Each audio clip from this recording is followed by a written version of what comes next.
So I titled this video, 11 Actions to Avoid Business Failure. Coming from a place of abundance, which I always do, or 99% of the time, I should have titled this 11 Ways to Ensure Business Success. But the unfortunate truth is, using my SEO research, most people are searching how not to fail versus searching how to succeed. And that's part of the problem. Stick around, I'll give you 11 useful tips to know how to make your business a success. As always, if you're enjoying my content, please like, subscribe, and hit the notification bell. I'll be right back with you. Hey YouTube, it's your girl, The Real Teddy Talks, educating you daily on entrepreneurship, your hustle and your grind, and building generational wealth. Today, let's talk business success. Success should always be a goal of any entrepreneur, but determining what success looks like to you and for your organization is often overlooked, and people focus on failure and unsustainability. Let's discuss 11 ways to get you on the road to success. Let's discuss 11 ways to get you on the road to success. The first is begin with the end in mind. What will your organization or your company look like 6 months from now, a year from now, 3 years from now, 5 years from now? Do you even want to be around that long? Are you just trying to hit a goal, a financial goal, a personal goal? Your organization or your business doesn't have to last longer than you want it to last, but you have to see what that looks like in the future. You can always adjust and change, but you have to put those thoughts out there and say, what does this look like in the end or in the long term? My girlfriend runs a successful food truck in Virginia, and she's banging out. But I have to wonder, and I know she's asked herself, does she want to still be running her food truck 2 or 3 years from now? Or is this something fun to do that she got really good at and she's making good money with, and she just wants to do it for the meantime? I don't know. I wonder if she's asked herself that. I would be asking myself that. There's this restaurant in Nashville, Tennessee that I would go to every single time I went home, and it was called Hot Diggity Dog. The line would be wrapped around the restaurant because it was only open during shortened hours around lunchtime. And then one day they just closed their doors. It couldn't have been financial unless there was some bad financial management, but it had to be more to it. That business owner had a different why, and that restaurant wasn't sustaining it anymore, so she closed it. And that's okay. I miss it, I loved it, but that's her business, and that's her business, literal and figurative, to deal with. And it's not for me to have any opinion on. Number 2, repetitive SWOT analysis. I've spoke on SWOT before. Your strengths, weaknesses, opportunities, and threats. You need to know these and you need to reevaluate them, depending on your business, as much as every 3 months. You need to know more so than anything, what are your opportunities? What's open to you? How can you improve? How can you tidy up your website, tidy up your offerings, tidy up the products you offer or your courses? And you need to know your threats. Who's going against you? Who is your competition? What are they doing? The SWOT analysis will help you prepare for all of that. Number 3, know who's in your circle. There's a saying going around, I don't know who originated it, but it says you are an average of the 5 people you spend the most time with. Now, whether that's true or not, I'm not the judge. I will say that energy transfers. And if you're around a whole bunch of negative people who aren't talking about nothing and who aren't doing nothing and aren't being positive, then that will seep into you.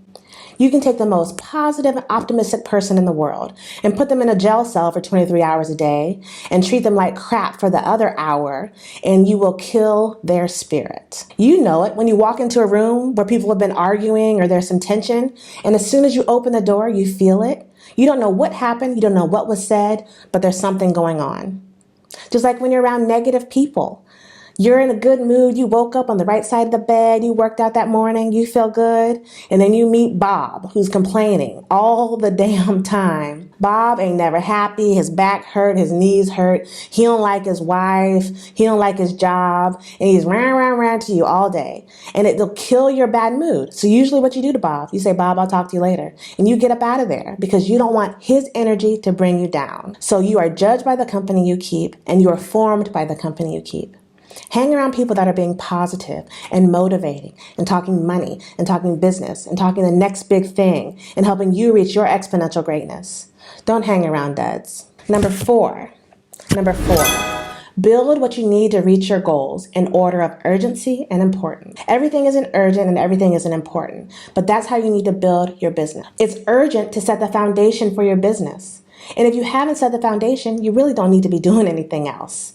You need to get your business structure together. You need to have your CPA and your lawyer on tap. You need to know how you're going to file your taxes. You need to know how you're going to sell to your customer. Who is your customer? What is their ideal persona? You have to know all of these things.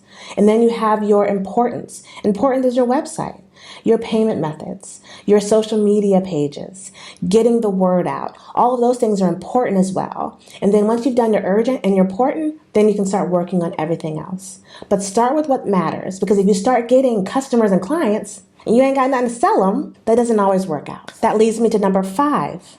Find the buyers you plan to sell to. Know your ideal persona. The ideal person that you want to sell to. It doesn't have to be just one, but it should be few. Number 6. This is just my personal number 6, and it doesn't have to be yours, depending on your service or your product, but avoid inventory. There are so many services out there to avoid you having to have extreme inventory in your possession. So if you don't have to have it and you don't have to keep it, don't. Go digital, use drop shipments, use distributors, but don't hold on to that inventory unless you absolutely have to and it's a necessary part of your business model. And you can always pre-sale. Now that's the way to do it.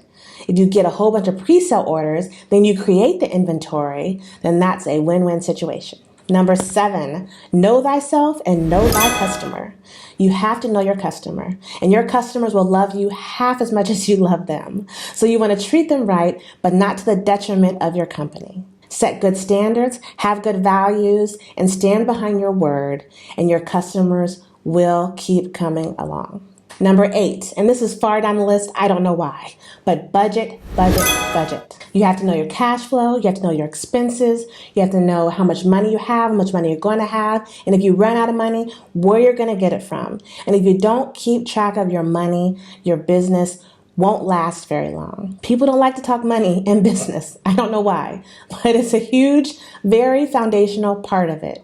And know it well. Go out of your way to have a good CPA and have a good handle on your own books. Number 9, you cannot be all things to all people. You need to niche down. I remember long ago when I first dreamt of having a business, I wanted to sell the perfect product that everyone would buy, like that smiley sponge, right? Everybody has a kitchen, everybody washes dishes, everybody needs it.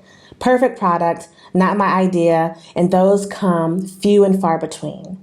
Niche down, find a customer that fits in what you can offer them, and then niche down even more. Just say you want to sell soap. Everybody uses soap, right? But even then, you have to niche down. Some people want natural soap. Some people want soap with no sulfates. Some people want black soap. Some people want softening soap. Some people want soap that smells like roses. But whatever your thing is, find those people and sell them that product. It'll make life easier for you. It'll keep your customers happy, and it'll help you avoid inventory. Number 10, I've said it before, and I'm going to say it again. Move in silence. Everyone doesn't have to know what you're doing and why you're doing it. Let your results speak for themselves. Let your actions tell your story. You don't have to talk about it. You ever heard that expression, talk is cheap? Sometimes you got to just move in silence, keep your thoughts to yourself. And number 11, know your worth and know your value. Do not undersell yourself. Once you start underselling yourself, it's going to be hard to come up from that. You can't be competing with everyone all the time. You can't get the lowest price for the lowest thing because it's going to drive you under. It's going to drive you crazy. It's not going to pay the bills, and it's going to make you resentful.